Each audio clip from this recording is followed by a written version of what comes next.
Do you remember the Hoover Senior 6528 project? The one that sounds a bit like this.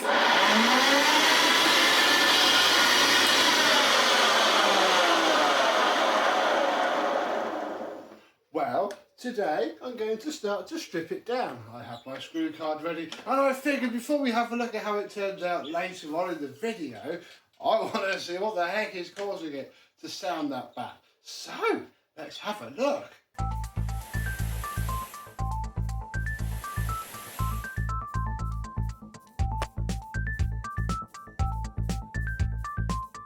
Yes, hello, my vacuum cleaner and Hoover Senior chums. So, you've excitedly got your £4 Hoover Senior out of the car, from the car boot, and the crushing realisation that it sounds like that has dawned.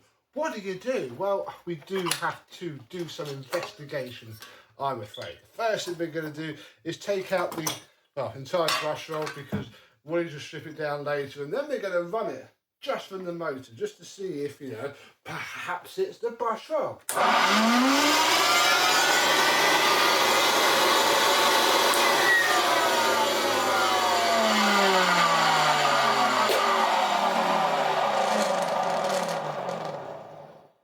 Oh gosh darn it, it wasn't the brush roll. Right, so yeah, we're going to have a look at the motor. My money's on something's wrong with the fan case bearing. I'm not entirely sure if it's fixable yet, but again, there's only one way to find out. We'll start with the hood bolt.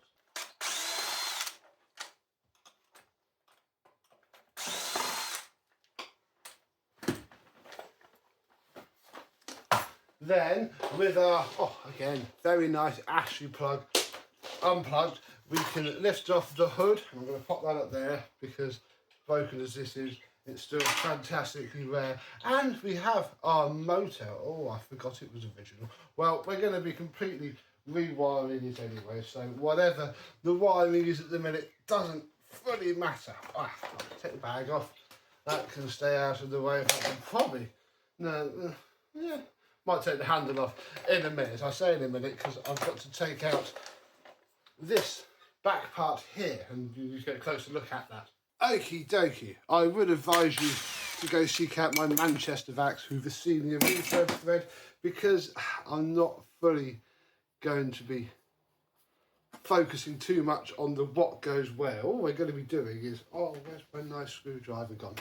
Here it is, undoing some wires. We should actually come here first. I've taken the handlebar off to make things a bit easier for us. So this screw here, which mounts the cable clamp.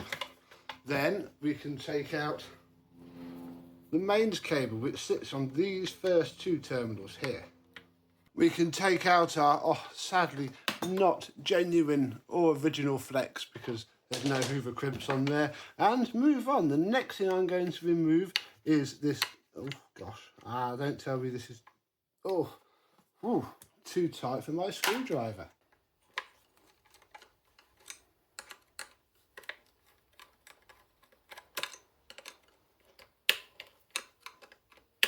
We can then remove our neutral link. This basically just takes the neutral from the motor wire and puts it round onto this terminal here. There's then a live link which takes the switch live and pops it round to the live feed on sort of the coil from there, and the motor terminal for the wire for the headlamp, and that's what that wire over there goes to. This side is your switched feed from the switch. One goes in, one goes out. And then with all of that done, we can take out this entire motor block here and have access to undo more things. Next, we are going to remove random screws, but they're not random screws. This, from the motor midframe, will undo the tension on the wires on this side. There we go, so we can put our switch wire out the way, and then this wire runs down. We've got to undo the speed switch first. I'll do that in a second. Then back up onto its side. This is the neutral, so the wire going to the carbon brush and to the light bulb socket is a neutral. That's all you need to know about. And then with the live from that switch block going to the front of the bulb holder, we can undo the final 2 little screws and, theory, just start pulling out wires, because that's all we need to do. This is upside down for you, sorry, you'll have to turn your TV upside down to see what's going on. So, or just follow the Manchester vax thread, or skip ahead to after we have this apart. Oh my goodness, right. Oh, I'm going to lose this, which is the earth for the soon to be thrown away suppressor. Marvellous. Oh, I'm going to remove this mid-frame motor screw because it's also got a cable clamp in its path. There we go. And our carbon brushes come out. Oh, they are not genuine Hoover carbon brushes, so gosh, somebody has been in here before. Who would have thought it? Right, well, that's our suppressor removed. Nothing more to do there except undo this screw here and throw the whole thing in the bin. Right, turn it upside down now because we do need to come here.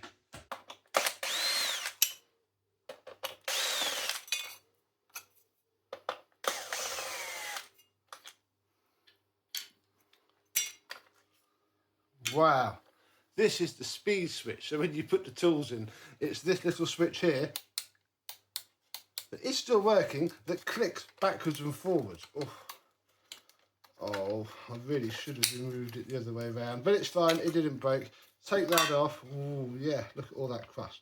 Then we just need to unplug these 3 wires. Yeah, look, encased in fluff for probably longer than I've been alive, and still clicks fine. Ooh. Then we can come over and remove these screws here around the edge. Then our motor should come out. Oh gosh, there it goes. Oh, whoa! Look at that big scary thing. That's probably what's making that horrible sound. It's a load of wire. Oh. I bet this thing sounds fine now, but I probably can't be bothered to actually take it apart. Well, no, not to take it apart. We are taking it apart. I can't quite be bothered to put it back together because you've come this far, folks. It's, you know, from here, it's quite easy. We'll take these 3 top screws out. 1 there, 1 there, 1 here. Then we can take our top bearing out, which, yeah, as it's usually the case, it is okay and it's a little bit moist, so it looks like it has had a greasing or an oiling at least once in its past. Oh my goodness. Right, I'm holding the fan and this, and everything has just come undone. So there's your tippy cooling fan. We can then, oh no, wait, it isn't, is it? Doesn't matter, we can do that by hand in a minute. Then we're going to take out these middle section screws here. And we can move this mid-frame out, which contains your carbon brush holders, and we can now see the coil in all of its disgusting state. This machine has certainly seen some use. What we need to do is find some sort of turning implement and remove the nuts from these 2 bolts. We can now then lose our coil. Get out.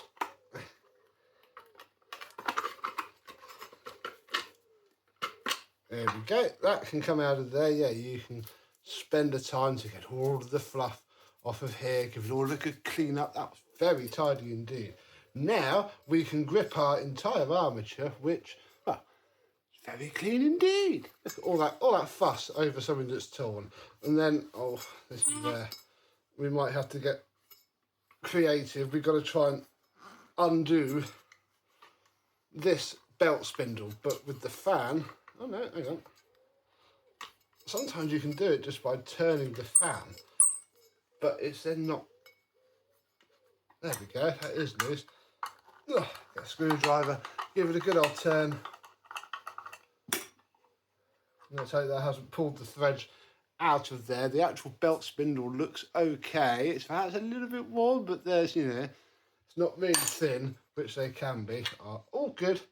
The fan popped off, yeah, nothing wrong with that fan at all, but look at it there.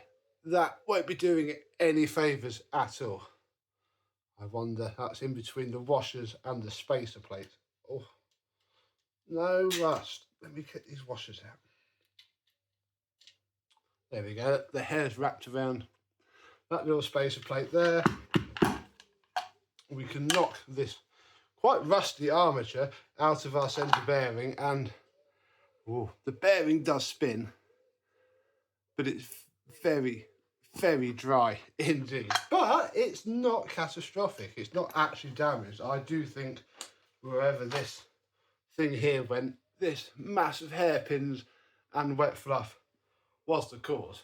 And that's also how we strip down a Hoover Senior motor. So I'm going to carry on now for a couple of days, get the whole machine cleaned and restored and the brush roll painted and etc. These brush strips don't look great. And come back, we're ready to carry on what will turn into the after video. A few days later, well, it's looking a lot different. Indeed, it's shiny, it's clean. It's almost ready for us to have a look at how it works now without that big, massive air clips and wet and then dried, decades-old dust, which won't be helping at all. First point of order, the Ashley plug cleaned up really, really nicely. Buffed up the pins. The live pin actually has to be unscrewed and then it comes away from the fuse holder.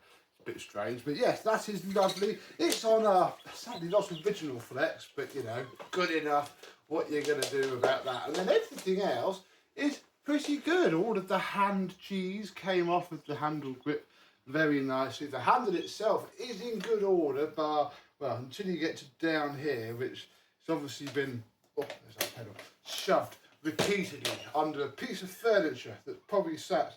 Well, probably that high, and then yeah, they just tried to yam the machine underneath it. So that's a bit of a shame, but otherwise our metal cord hooks are doing us well. I would, if you want, you know, an old Hoover Senior to mess around with, try and get an earlier one with the metal cord hooks, because the plastic ones are so brittle, you will have issues. But yeah, otherwise not too bad. Right, let's clip off the bag and we'll take a look at it. Take off the slide, which now works really well now that the bar has been wire wheeled and a little drop of oil added. And yeah, the bag cleaned up pretty well. It's got a little bit of fading on the back corner, which although is a shame, could be a lot worse. There's, you know, the littlest, tiniest piece of damage there and a little tiny piece there, but you know, for the age that this machine is in and the fact that its zip works perfectly, that is, you know, very good indeed. I'd almost say you might get away with dyeing it, but I don't know if this would soak up the dye, and quite honestly I really wouldn't bother, because inside has a nice HEPA flow bag, so this is pretty much just for show anyway. That sits on the original bellows, which are unbroken although a little bit distorted, and yeah, the whole thing comes together very nicely indeed.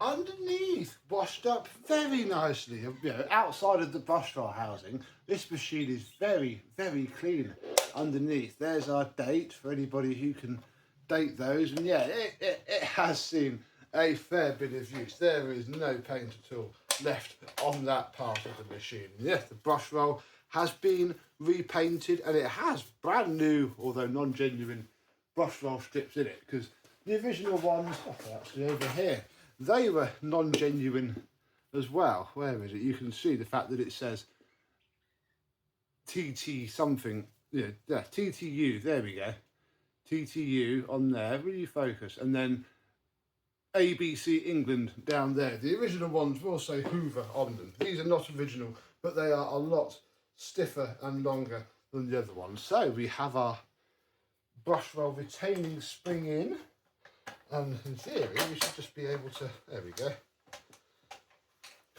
there we are, put the same, it is smooth, put the brush roll into place, we'll put the belt on what I think is the correct way, we'll find out in a minute, and then we can put our base plate on. Now this was missing, the entire rubber seal that goes around the edge. So I have remade it with a good smear of some strong silicone goop, should we say.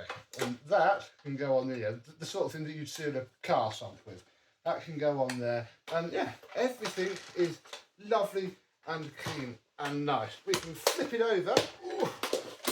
And well, the first thing that I should probably do is buff off all the wax, because that will be making it not quite as shiny as it could be. Yeah, it came up very well. There is very little damage to this machine, just the smallest of chips. I even took the roundel apart and managed to get a red Sharpie underneath a bit of paint that had come out, so at least it's not, you know, as glaring white and obvious as it once was. And yeah, that is our Hoover Senior. We can take our brand new bulb, it had a little buff off, and then pop that into the bulb holder. I want to take the cable out the rear wheel because I don't like it being around there. Plug it in.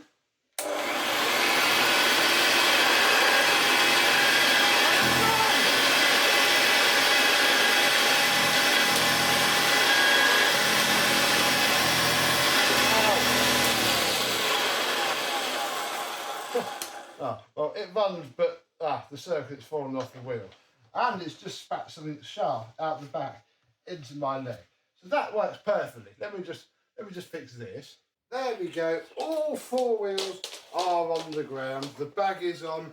The hood is on, and you know the scratches are still there, but I'm not going to show you the detail because you don't need to know. The fact that it looks like this from this distance is all it has to do. There's a couple of the little paint marks there, but sadly they sort of gouged themselves into the hood, and I didn't want to be too aggressive and make it work. And look at the lens. The lens is gorgeous.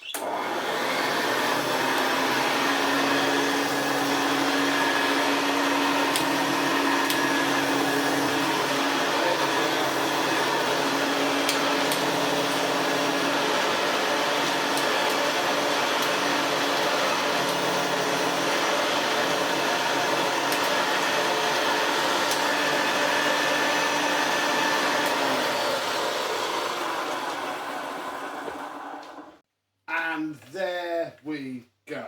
Doesn't sound so bad now. It's not got that big, massive haircuts and dust clogging up the fan. I mean, we probably would have had issues because the fan bearing itself was completely seized. It needed greasing from both sides. Now it sounds like that. It's not bad, is it? You'd be happy enough all day long. What a lovely piece this was. Because it's not the plastic one, it's the metal one. It doesn't fade like the plastic ones do. So this one still looks lovely and crisp. I do like the raised Hoover roundel. If you scraped off all that red paint, it's sort of painted from the back. The chrome would go on first, then the paint, and that's what you see.